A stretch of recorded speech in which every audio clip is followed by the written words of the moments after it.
Black history they don't want you to know. Investment banker, entrepreneur, and businessman Bernard Garrett. During the 1950s and 60s, the civil rights movement dominated the political landscape. But for Bernard Garrett, an African American born and raised in the South, the surest path to improving conditions for Black Americans was by achieving economic freedom. Born in the small town of Willis, Texas in 1922, Garrett showed a knack for business early on. He worked odd jobs, completing the 11th grade in Houston and running his own cleaning business. Garrett knew, however, he would need to leave the racial oppression of Texas if he wanted a chance to become a wealthy entrepreneur. In 1945, Garrett, his first wife Eunice, and their small children drove to California in pursuit of opportunity. Garrett started a cleaning service and a business collecting waste paper, eventually saving enough money to buy property in Los Angeles. But his pathway to wealth accelerated when he met a white real estate investor whom Garrett formerly called Mr. Barker. Barker owned an apartment building for sale in a white neighborhood that Garrett wanted to buy, and with a convincing plan, he did.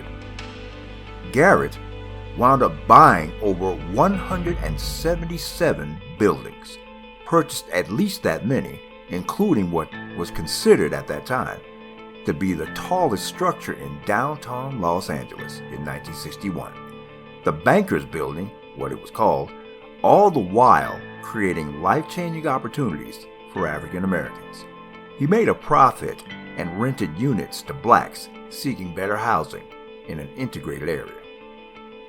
Barker and Garrett decided to form a partnership, investing in properties, while Barker was the face of the deals, and Garrett remained invisible. Brandon Winford, a historian of the University of Tennessee, Knoxville, said he operated in the shadows because he had to. He was seeking capital where capital at that time was not available for African American business people. By 1954, Garrett was worth over $1.5 million, the equivalent of $14.3 million in current times, making him one of the wealthiest blacks in the country. But he wanted to make bigger deals, and after Barker died unexpectedly, Garrett became bolder in his mission. Garrett approached Joe Morris, a successful black businessman who owned 2 nightclubs. He proposed that they buy the Bankers Building, where most of the banks in Los Angeles were headquartered.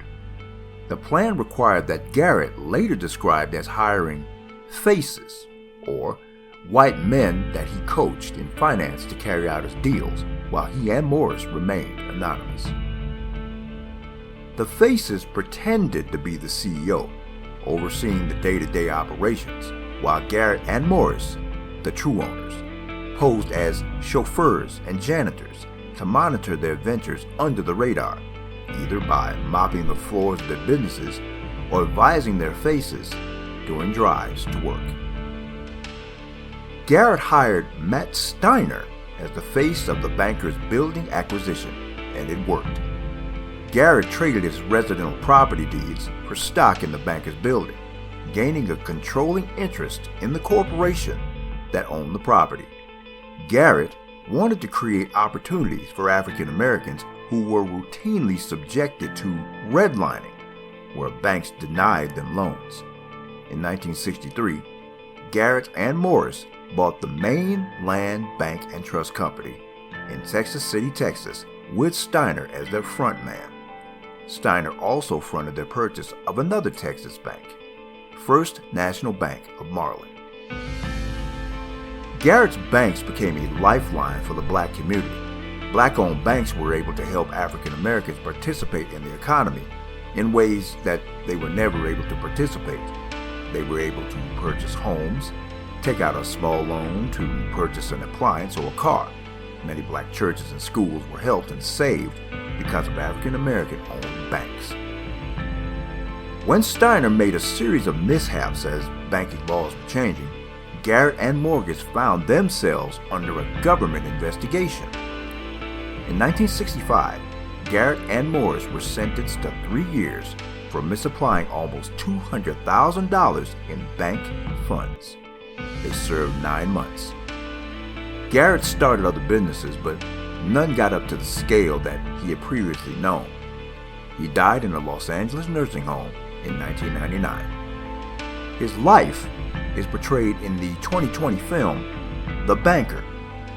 Garrett built a real estate and banking portfolio worth tens of millions of dollars, which would equate today to well over $100 million.